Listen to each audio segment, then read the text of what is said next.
Welcome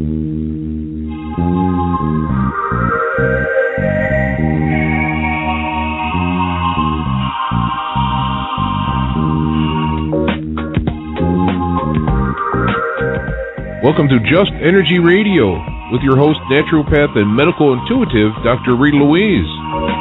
We have learned from Einstein's theory that matter and energy are one. Physicists believe that all systems in nature have their own particular way of vibrating. From the swinging of a pendulum, to the waves of the ocean, to the light that brightens the sky each day, each of these oscillates at its own unique rate. The same holds true for every thought, feeling, event, or word we speak. Each has its own frequency or rate of vibration. What many of us don't realize is when we take everything in our universe down to its simplest form, it is all just energy. Join Dr. Rita Louise on a journey through time and space where past, present, and future collide. Today, what you believe may be called into question. What we want to know is, who made up the rules? Be brave and step outside the box. We are about to turn our world upside down and venture into the unknown. Hold on. We are departing our own beliefs and entering alternative realms.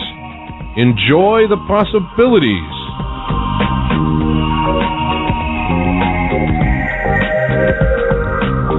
Hello and welcome to Just Energy Radio. I'm your host, Dr. Rita Louise, and thank you all for tuning into the show today.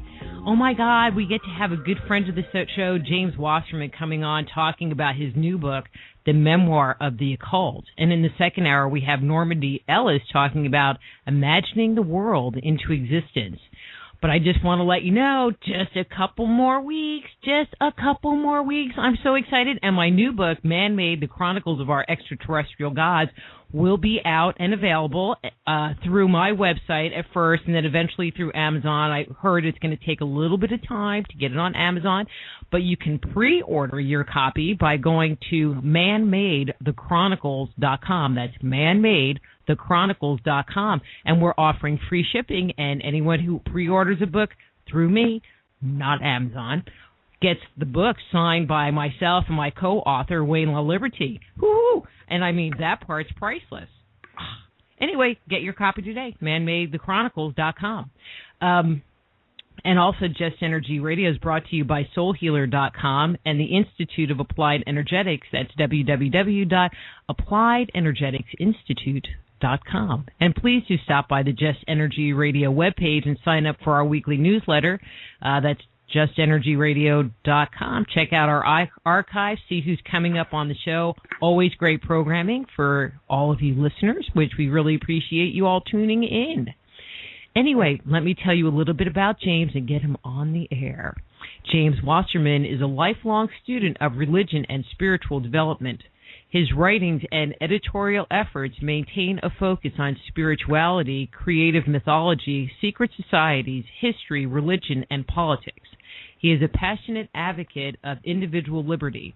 An admirer of the teachings of Aleister Crowley, he has played a key role in numerous seminal publications of the Crowley literary corpus. He is a book designer by trade and the owner of Studio 31. So, the author of the new book, In the Center of Fire, a memoir of the occult, James Wasserman. Hey, James, how are you? Oh, I'm great, Dr. Rita. It's so nice to be talking with you again. I am so excited. When I saw your, the listing for your book, I'm like, ooh, I get to have James back on the show. When I got your email inviting me to do so, or your Facebook message, I was just thrilled. It's so good to be with you again. Well, I have to tell you, this book is a little bit of a departure from what I'm used to you writing about. And, oh, my God, James, oh, my God. You read these books. Well, all right, I don't read these books, but you hear these books about kind of biographical, about movie stars and the politics and the intrigue and the crazy things that they do. I don't even know where to go with you and your book. It was just so fascinating, and people that are interested in, the paranormal or spirituality, and they like a little bit of dirt, man, it's a plethora of information. I'll tell you, this book was was so long in the making. It's startling. First place, the idea that you're important enough to write a memoir is a little insane to begin with, but I was involved in a really important thing that had literally nothing to do with me, and why I was there, I have no idea, but it was very critical, and it went on for a long time. And there was so much misinformation about it, and it was so painful to me to even think about it, because it was a very traumatic period in which there were, like you say, politics and dramas and all of this stuff going on in the early years of the founding and let's say organization of a new religious movement, an NRM. And I never said a word about what actually went on during that period. And at the same time, a lot of other people were talking about it, and either misinformed people were spreading, untruths, or liars and enemies were actually, spreading disinformation and propaganda. And, I had tried to make a record of it. I mentioned in the book that I had written 2 pages in 2001. I sat in a room and I just tried to say, okay, I've got to write this out, and I got nowhere. I just couldn't put it down. And 10 years later, I couldn't shut up. It just flowed out of me like the time was right. Well, one of the things that I felt in reading the book, and I really applaud you for, is that you really, bared your soul. I mean, it's kind of like you open the door and invite anybody into your life and your world. And I think for me to just write something like, blah, here it all is, here's all my dirt, sorry to say, I don't know that I could do it. And you have very interesting dirt, by the way. Well, thank you. I hope it's not all dirt. There was a lot of inspiration in there. Well, no, but I'm just... I know what you mean, though. It's very personal. But Rita, I needed to get the reader to trust me. That's what I decided. I needed to trust myself. I needed to, if someone says something about you or about a situation you were involved in that's not true, and let's say you're the only one left alive who is actually involved in the situation, then for you to talk about it, someone could very easily say, oh, this guy is just so self-serving, he's telling a story, everybody's dead, no one's around to contradict him, how are we supposed to believe him? And I realized the only way I could convince someone that I was actually telling the truth was to tell the truth about everything involved in, kind of leading up to this court case and this, dramatic confrontation in 1976, and lasting through 1985. That I just sort of had to say, okay, this is who I am. This is what happened before I got involved with this controversy, and this is what happened, a few years after the controversy. And you be the judge. Is it true what I'm telling you or not? And at the same time, it's kind of like this cool story of going to Woodstock and all this other neat stuff. And we were talking a little bit before the show came on, and I grew up literally 12 miles from the town of Woodstock, not where they had the concert, but the town of Woodstock, and at a time where the hippie thing was just kind of ending, or it was like it was there, and it wasn't a time of exploration. And I always felt growing up like I was I was born 10 years too late to really experience, that whole beatnik, hang out, flower power experience. And your book really brings the reader into what that culture was like. And that's the part that I was loving about it, because one, it kind of made me think of home, and two, it was something that I always felt like I was on the fringe of, but never really part of. Well, I have an 18-year-old daughter, and of all the books I've written, this is the only one she read.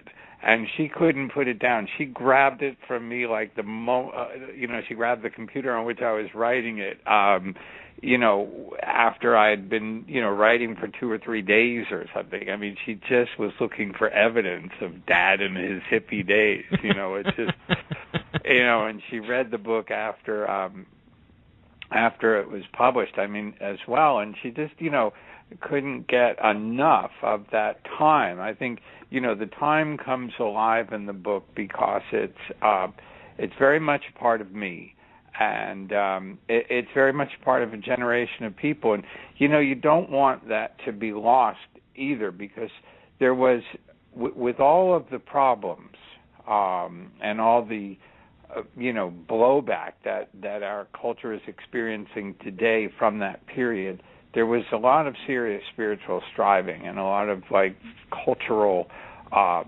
revolution going on that has had some positive results. And I think what we need to do is keep the good and try to identify and throw out some of the bad, because there was a bunch of that as well.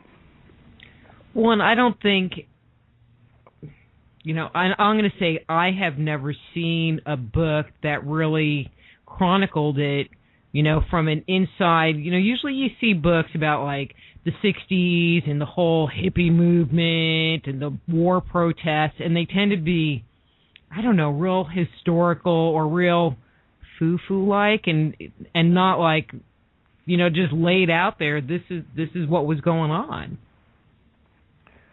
Well, it was what was going on. I mean, it tells the story of what was going on, at least for me. And, because, it's so funny. I feel that my life was, in many ways filled with these kind of cosmic accidents, like being born into, instead of being born 10 years late, I was born sort of right there. And, of course, I always look back on the beatniks, and I wish that I had been older so that I could have, known them better. And then all of a sudden I'm meeting them, and, people like Harry Smith and Allen Ginsberg and Alejandro Jodorowsky, and, it's just I was astounded. It was a life, I was in New York. How did you get there? I got there because, frankly, my truck broke down, and I so many times that I was just, I was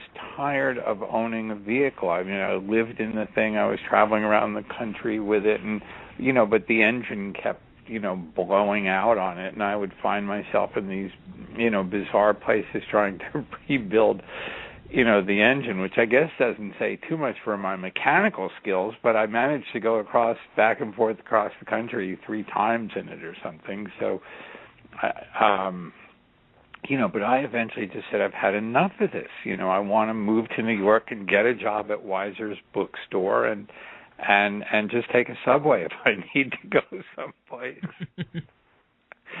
And then to find, I was literally in the center of the fire. It was right in the middle of a huge moment in time when, the publishing world was just breaking out during the early 70s with all this Crowley material and tons of other spiritual material as well. You had Ram Dass would be here now, and the psychedelic movement had begun to kind of record things, and people were on spiritual journeys and starting to talk about it, and people were learning about, they'd taken their acid trips, and now they were writing about meditation, and it was really an exciting time, and people were paying attention. I used to love the book.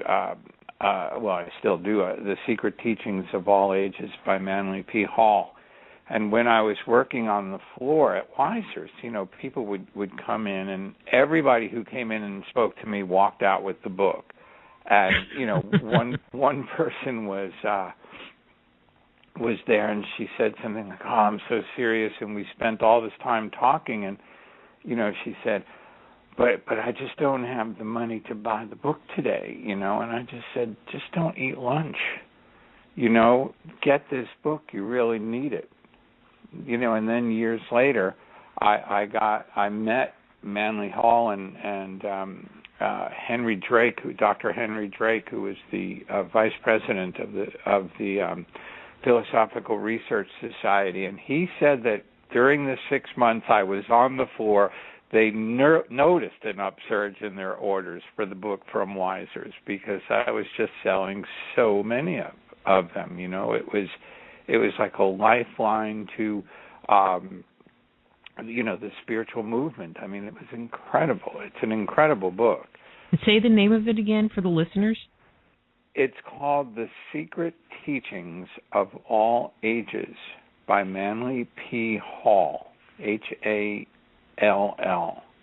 and it's a resume of the entire Western occult tradition with a series of chapters on each discipline: magic, alchemy, astrology, tarot, and ancient philosophy as well. Manly Hall was a master of the Western occult tradition. And his book, I think he actually wrote the book when he was 23 or 24 years old. I mean, it's mind-boggling. It's a breathtaking panoramic view of the occult.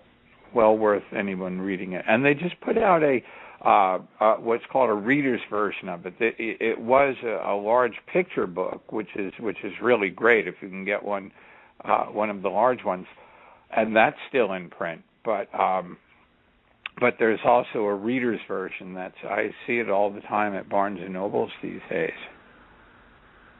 Cool. I'm gonna have to go find that book. Oh, you'll love it. You'll love it. You won't believe it. I mean, it was written. I think it was written in the 1920s or 30s maybe, and it was. He was a very famous teacher in Los Angeles area, and built a really beautiful spiritual center there, and it's still in existence. They've had some difficulty in some transfers of leadership. He died some years ago, I think in the 1990s, but there was a little chaos. But I think that they're back on stream more or less. They're on Los Feliz Boulevard in Los Angeles. Well, I have to tell you, I've had this radio show for almost 6 years, and I would have to say that one of the highlight shows that I had on here was getting Ram Dass on this show. Oh, I'll bet. I was like, I'm not worthy. And then we Skyped. We had this Skype video thing going on. I'm trying to do the interview, and we're all waving at each other and just being really goofy. It was so cool. It was so cool. I mean, because I read Be Here Now when I was 16. So. Oh, I'll bet. That, Carlos Castañeda, Mayor Baba, all those good people. So. Sure. I mean, the whole spirit, I think it's interesting, and I'm going to kind of change topic here, sort of. During that period of time, I mean, what do you think created this upsurgence of spirituality and these authors coming out? I mean, if Manly P. Hall's book was from the 20s, obviously it was older, but it seems like, in the mid to late 60s, early 70s, there were all of these people coming out with this incredible literature that you kind of don't see today. Well, that's the point, but there was also the music as well. I mean, you had the Beatles and the Rolling Stones. I mean, boy, talk about, breakthrough stuff. There was Crowley predicted, Aleister Crowley wrote a letter in around 1944, I think, or 45, and predicted that 1965-66 was going to be a breakthrough time. And, how did that happen? I don't really know. I mean, one thing was definitely LSD. That really blew open the psyches of a lot of people, and it just opened up the it opened up minds that had been pretty rigidly constricted by the post-World War II generation. The 1950s became the generation of quote-unquote conformity, in which the returning soldiers were kind of buying these houses and living in, suburban communities really for the first time. It wasn't urban and it wasn't rural. And there was a tremendous economic growth and a cultural shift in America, and people had seen such horrors that they really tried to, kind of cling to the straight and narrow. And meanwhile, on the outskirts of this group were these weird, beatniks and rebels who were dissatisfied with that level of conformity, and they were living in places like New York and Denver and San Francisco, and they were, listening to each other's music, and there was a lot of jazz and a lot of poetry and, novels being written, and these folks were keeping a lot of contact with one another, and they, moved to Paris and Tangiers, and they just kept in communication. They were writing letters. They were helping each other to become published, and they're really the ones that I think started it. William Burroughs, Ginsberg, as I mentioned, Peter Orlovsky, and the rest of these guys, and they they were the inspiration to my generation, I guess, which was the sort of hippie generation or something, and we were the ones that actually took it to a mainstream cultural vision. In other words, instead of these people living in small places, this became the burgeoning of, San Francisco, the Haight-Ashbury, and the Lower East Side of New York, and, communities all throughout most of, the urban centers, and then some of the, communes that were dotting the West. I mentioned in the book, the Lama Foundation. What an incredible place that was, and that was founded, or at least it was sponsored by Ram Dass's book sales from Be Here Now, and it was a real community. I mean, they had monks. They had people who had embraced Tibetan Buddhism and Hinduism and these different things, and they kind of like lived in these beautiful. There were communes throughout that area in the West. It was a growing time. It was like a bursting forth of a form of spiritual and artistic creativity that, it had its moment. But it took a toll, too, It took In what way? Toll. Well, I think it created...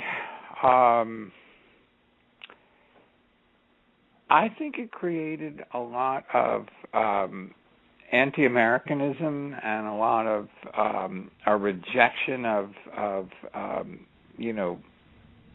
let's say what you would call pure capitalism. I don't mean crony capitalism, or I don't mean corporations, influencing the government to make laws that favor them. I'm talking about, independent business people, just conducting commerce and enjoying and enriching themselves and their culture and communities by hiring people and kind of celebrating free enterprise. I think there was an enormous amount of socialism and literally the remnants of the communist movement of the 30s and 40s, that influenced a lot of our elders. I mentioned in the book a fellow named Carl Oglesby, who was my professor at Antioch.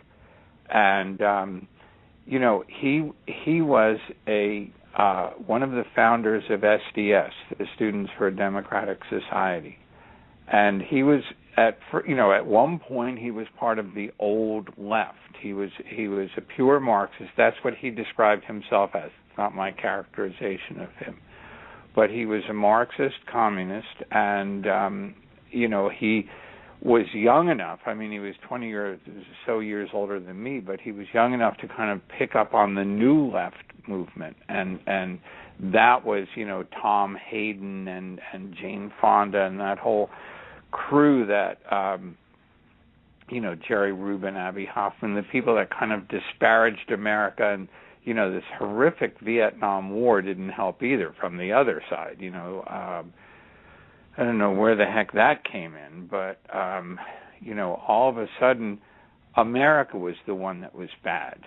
You see the problem of racism, and you don't remember because you're not educated enough to know as a young person that America is the first society that actually outlawed slavery and that worked tirelessly throughout the world to end slavery in other countries as well as our own.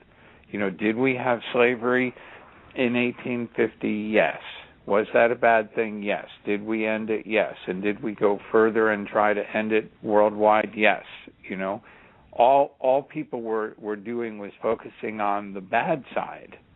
And I think you see a lot of that in today's America as well. And I find it a little depressing. I've always loved this country and the ideals of the Constitution and Declaration of Independence, Bill of Rights. Those are things that just, they really get a thrill running up my leg, so to speak. I mean, one of the things that I've often commented on, not on air, but in the general sense of the word, is, growing up in that environment of peace and love and, here, do you want a drink of water from my water bottle? I mean, just that level of sharing and caring that I remember experiencing. Yes. And I just thought as a young person, won't it be great when these people, my seniors at that point in time, not much seniors, but senior, move into political power and into business power, what a change that's going to be on how we act. We talk about creating oneness and creating unity, and it felt like back then we were right on track for having that, and I don't know what happened. Well, I agree with you, Rita, Dr. Rita, and I really, I think that what happened is human nature reasserted itself. I mean, the very, the horror that became, Waco, for example. What's going on today with this unbelievable aggression on the part of, a huge portion of people in the Mideast and elsewhere. We're facing real enemies, and I think that, it's not human nature. We can do things like share water. We can do things like be peaceful and supportive to each other in our own lives, and that's really the joy of being alive. But there comes a point where your optimism is not reality. At least it's not world reality for all people. And I think that there's conflict. I think the nature of human beings is conflict and power struggles, and I think that there really is a battle against evil, and I think that it's very difficult, for an 18-year-old to recognize that. And I know that you're so filled with hope and idealism, and I just remade contact. There's the fellow that I went to, or one of the people that I went to Woodstock with was a fellow who was an exchange student from Denmark, and we had lost contact, but we just got in contact about 2 weeks ago, and we had our senior year in high school together, and he and I we had like a political experiment in the senior class of, Republicans and Democrats, and we were just, so horrified by what was going on that we started a party called the Independent Party. And, we got approved to do that. We had our little platform and stuff. We got 20% of the vote, same as all the independent parties. But, it's all well and good when you're a kid to think that way. But when you grow up, you realize that not everyone is your friend. And that, when you give people power over you, you're sacrificing your own personal power, and power is really important, and the politics or the, study of power within society and the administration of power through government is something that, an informed citizenry has to be very wary of. I think that the founders of America were quite conscious of human nature and ever the realists, and they were able to see that for the greatest good, the greatest compassion for the greatest number of people was liberty. It opens up the spigots of human creativity. What could be better? You look at a fellow like Steve Jobs, and I just read his biography, which was one of the most inspiring books that I've read of late. And here was a guy that took acid and went to India and studied meditation deeply, and came up with the absolutely coolest computer and electronic sort of firm in the world, and one of the most successful. And how'd that happen? But part of the reason it happened was he was a very, you could almost say ruthless, business person. But he made it happen, as opposed to just dreaming about it. Right.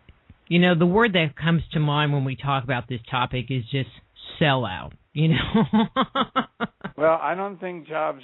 I don't mean jobs. I'm just talking. Yeah, I'm not talking about jobs. I pray to God that I haven't either, because I've made a lot of compromises, but no, I don't think selling out is what it is. I think a lot of people did, and they're the ones that are, in my generation, a lot of them, have died because I think that they're really unhappy with their lives, and a lot of the other ones are real fat and unhealthy and dissatisfied, and I watched people go through the kind of middle-age crisis, and I saw those of us who had chosen not to sell out, aged kind of gracefully and had a little fun in the process. I'm 64, and I've never been more excited and enthusiastic in my life. Every day is a challenge and a creative surge for me, because,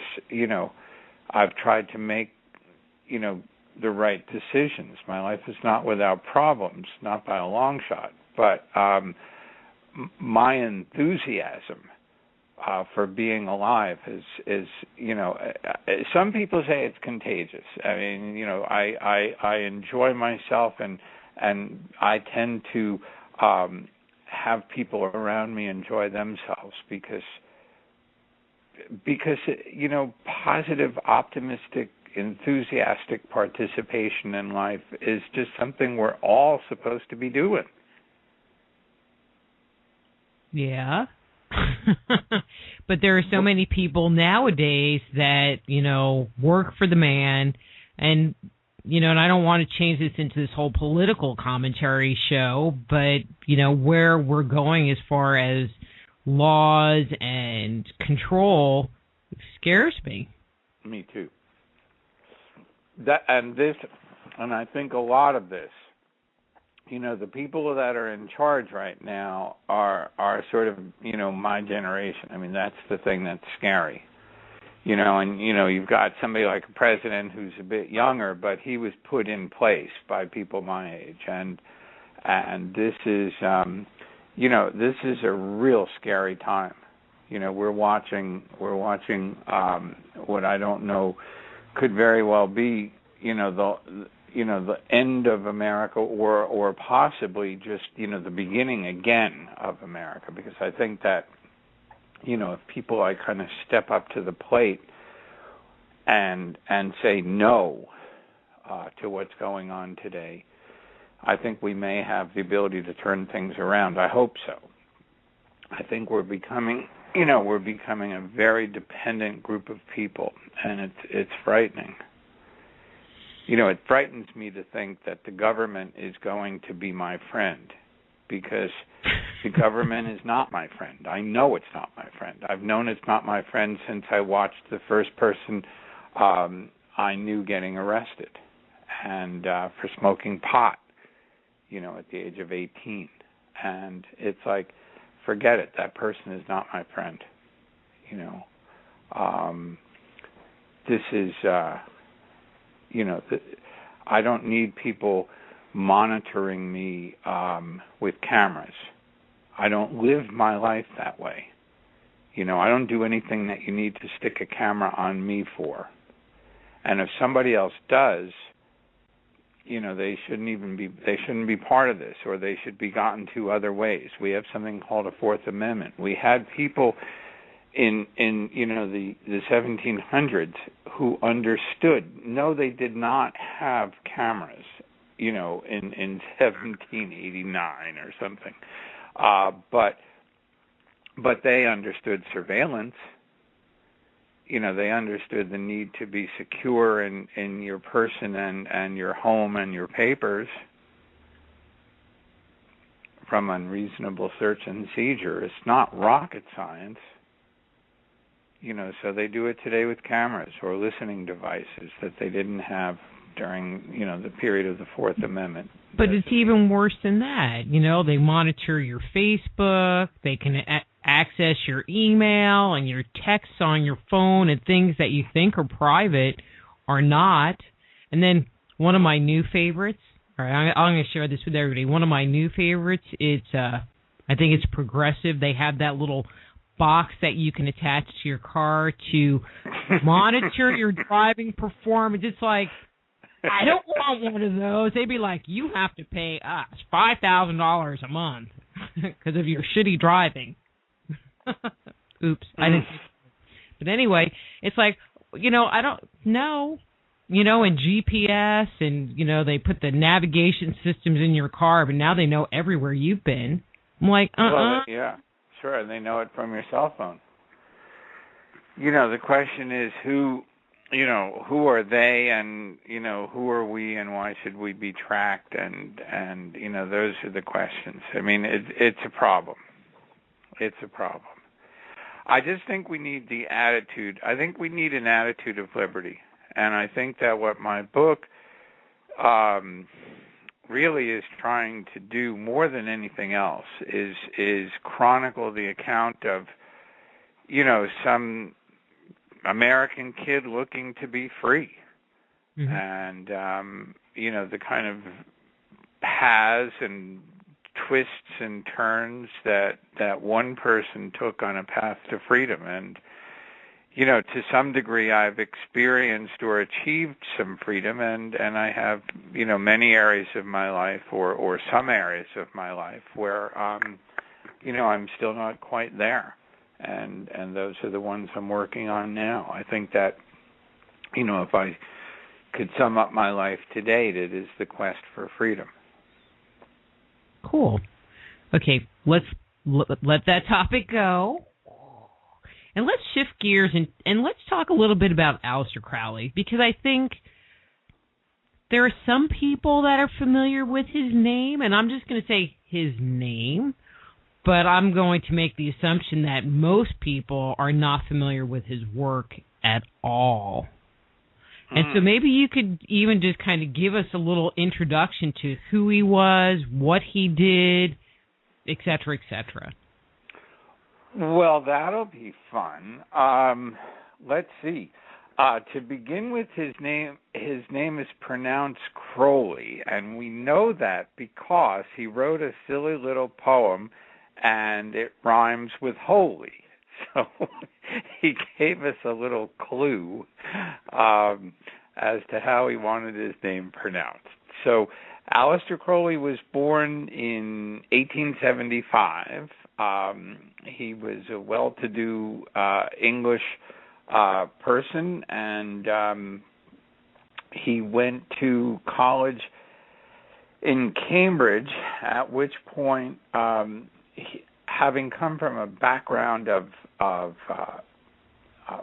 real fundamentalist Christianity, a very limited and oppressive fundamentalism, he kind of got out of the house, and the next thing he knew, he just went a little wild and started to discover a great deal of the thinking of many people and writing and ideas, and eventually was attracted to the spiritual life and joined a society called the Golden Dawn, which was a magical society, a society that focused on the Western spiritual tradition and occultism, and he rose rapidly through the ranks of that organization, and he was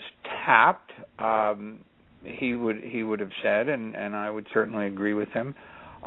He was tapped by the spiritual forces that are operative now in the world, and in 1904, he received a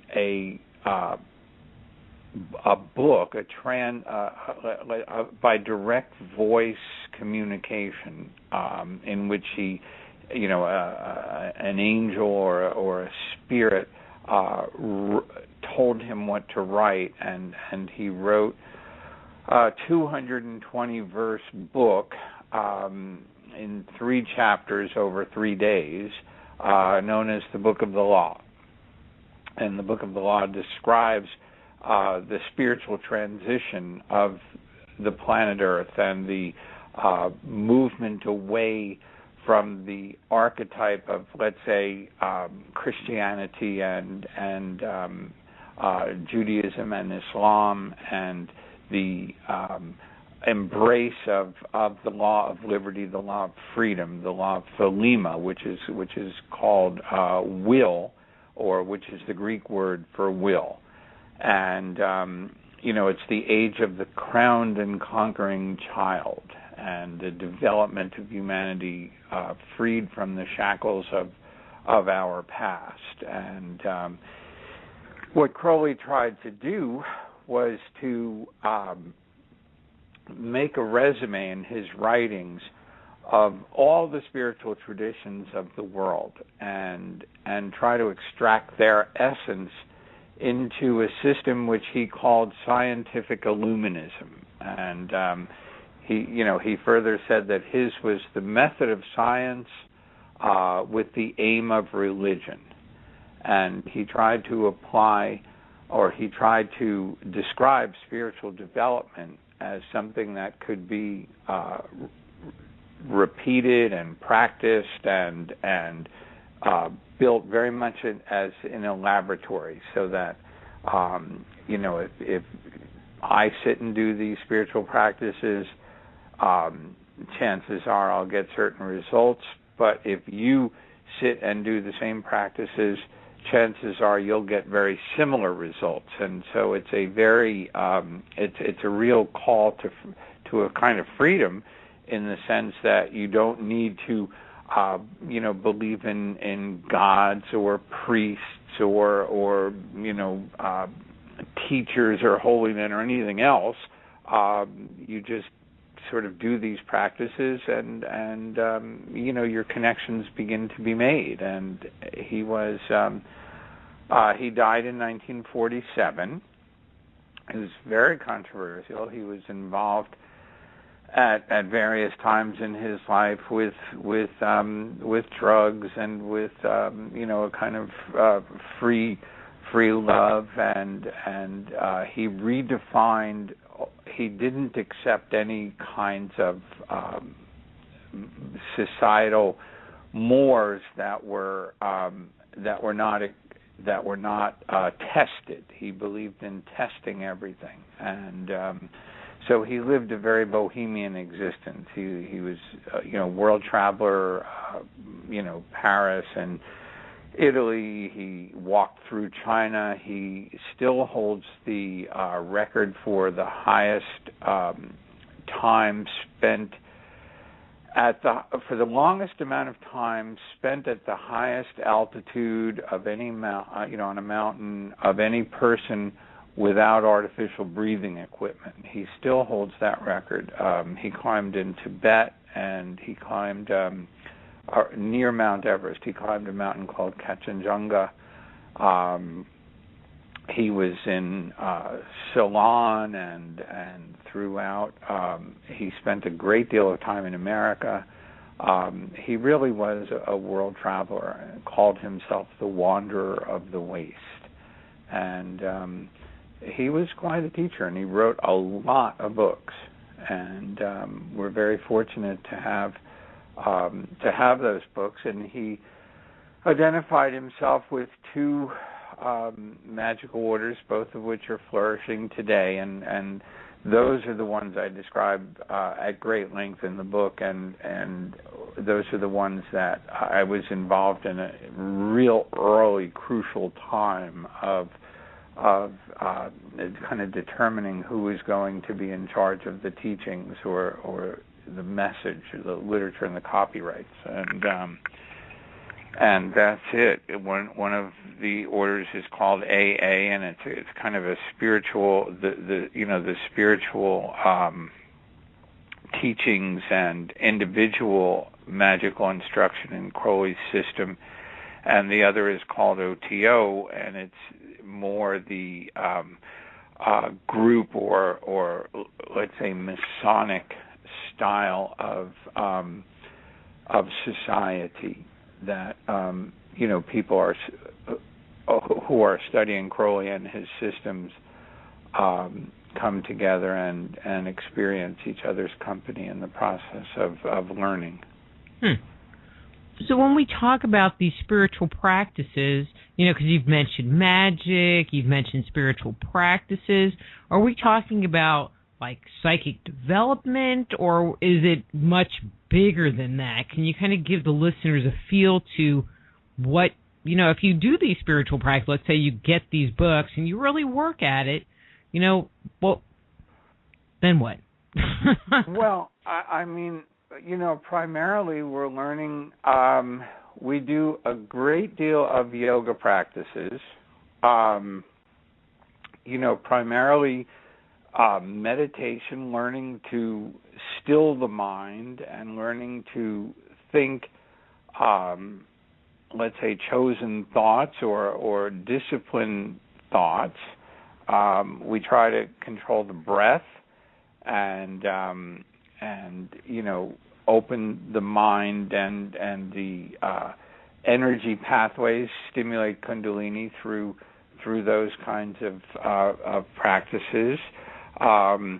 We're also involved in on the intellectual plane, study of Kabbalah and the world's religion. So, there's an intellectual component to our path. And as far as magic is concerned, we're directly involved with invocations of, higher spiritual consciousness, active, you might call magic active in meditation. You have the the silent meditation practices in which you're essentially sitting and trying to still the mind, and in magic you're kind of standing and whirling around and you're almost overstimulating the mind toward the same end, which is unity with archetypal and spiritual forces, which many people call God or angels, and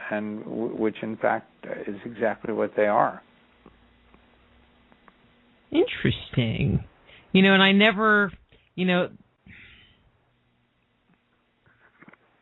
I never would, you hear the word magic, especially in kind of a, alchemical kind of, I'm not really even sure, how to kind of put a little box around it. And it always sounded kind of hokey to me, or weird, or, really pagan, I think would maybe be a best word, and where it's just this like ritual to like,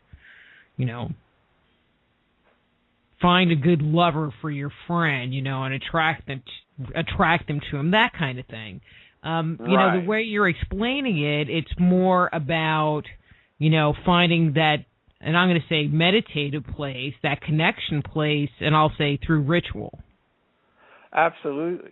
We believe in something. Crowley taught something called the concept of the holy guardian angel, and what he meant by that was, one's personal contact with divinity, and of course there's all kinds of arguments of whether this is the higher self, or whether it's an outside entity, or whether it's really God. Do you have the same holy guardian angel that I have? And all this kind of silly stuff. But the bottom line is we attempt to actually experience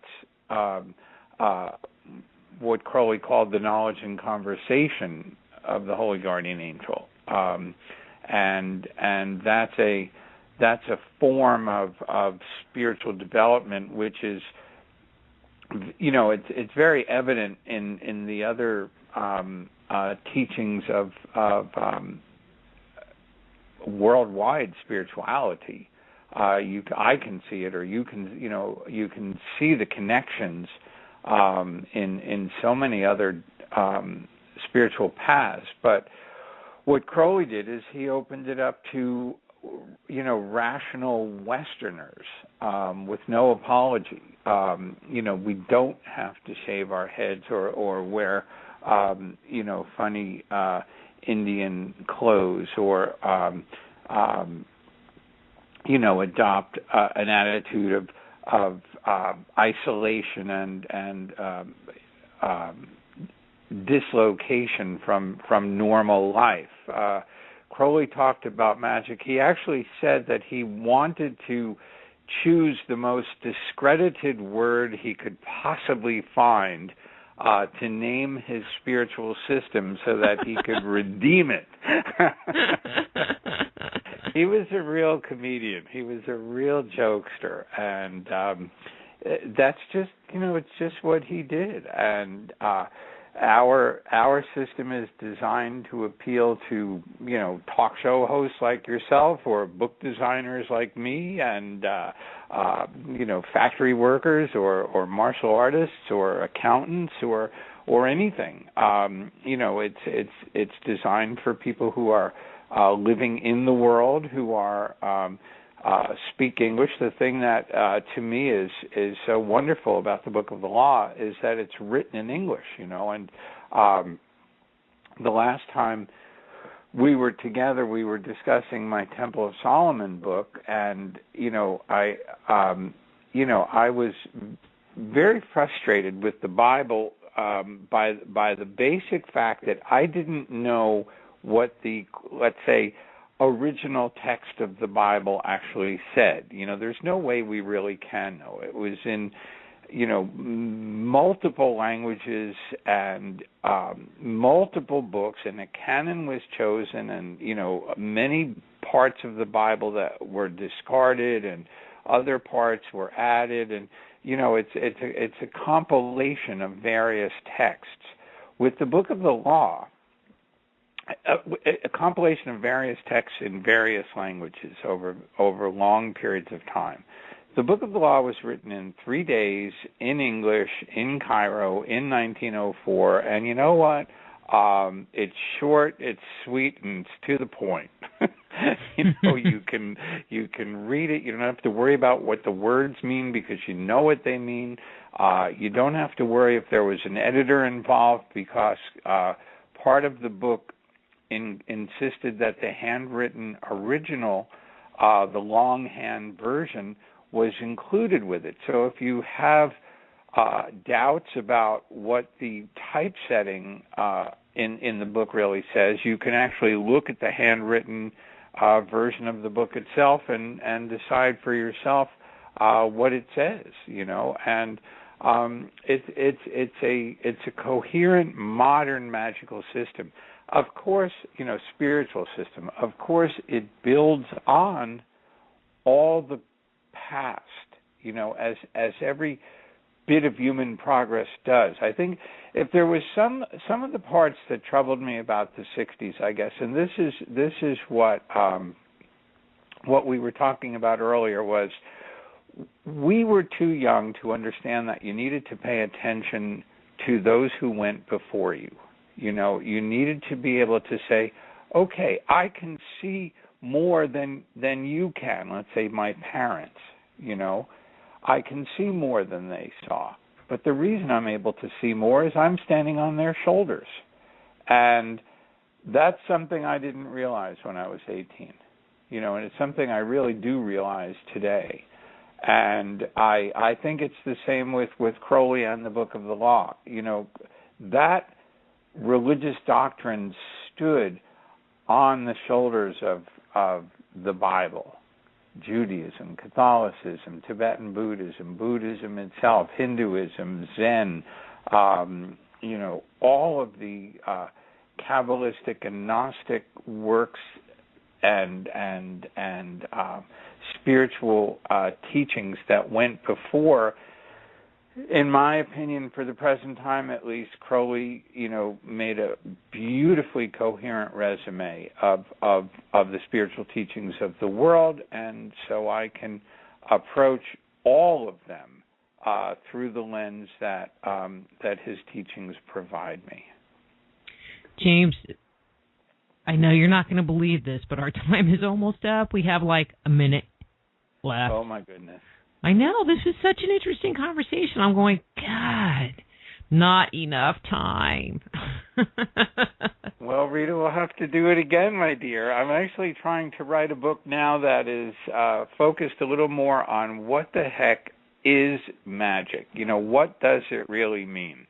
Is it a way to find a boyfriend or raise subway fare, or is it a way to open oneself to the forces of the universe and the spiritual hierarchy of this planet? I hope to be announcing it one of these days. Yay. I hope to be writing it one of these days. So, James, your book, In the Center of Fire, a memoir of the occult, where is that available? It's available certainly on Amazon and Barnes & Noble and local bookstores, and you can also get signed copies. You can also get signed copies through jameswassermanbooks.com and through studio31.com. The signed ones are priceless. And everybody listening, it's a really good, interesting book. But James got to go because it's going to start going over me. So all right, I my will dear. talk Thank to you you again soon. so much. Okay? All right, bye, James. Bye-bye, James Rita. Wasserman, Memoirs of the Occult, and website jameswassermanbooks.com. We'll be back afterwards. Our sponsors. Just Energy Radio with your host, Dr. Rita Louise, will return right after these messages.